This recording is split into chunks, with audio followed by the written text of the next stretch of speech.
Great. Just a few housekeeping things. The TVs around the room are probably the best thing to look at rather than attempting to look at the screen at the front, which isn't particularly brilliant resolution. So if you can't quite see the screens at the side of the room, then maybe get into a position where you can. Just to introduce myself, I'm Peter Barker, Managing Director of BIM Academy. We've got a very diverse set of guest speakers with us today.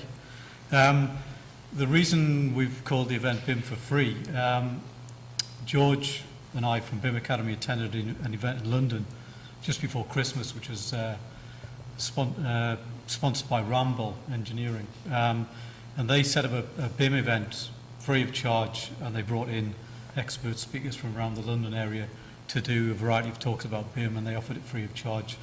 And we thought, why not do something like that in the northeast, make it slightly less London-centric. So here we are, we've decided to run this event, and if it's a success, we'll repeat it in a couple of months' time with other speakers. So that's the idea behind it. This is the running order. Casey Rutland from Arup Associates has very kindly offered to do a talk on BIM for beginners, and we thought that was a great place to start.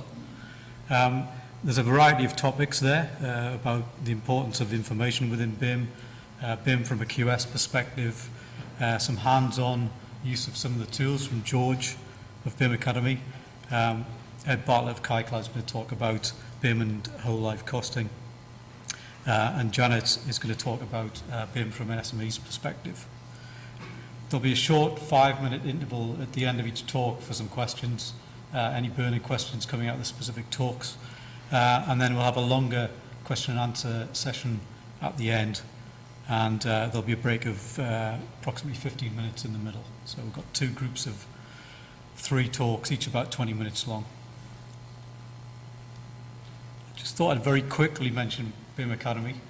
This isn't a sales pitch, but some people say, what does BIM Academy do? I thought I'd just summarise what we do. We're a joint venture between Northumbria University and Ryder Architecture. We've been in existence now for nearly 2.5 years. Our mission is really to try and support BIM adoption within industry, and we do that through a mixture of consultancy, research and development, and through supporting the university in its education offer.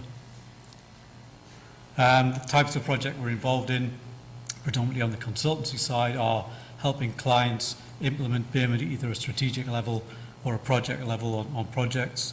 We're working very closely with the National BIM Library with NBS, and we're doing work with RAP on the ability of BIM to support resource efficiency and waste reduction in construction. And we've also been involved in a number of high-profile BIM competitions, international BIM competitions, which we've been very successful in. And I think they've proved the benefits of BIM tools when combined with collaborative working practices. There's a list of some useful information sources there.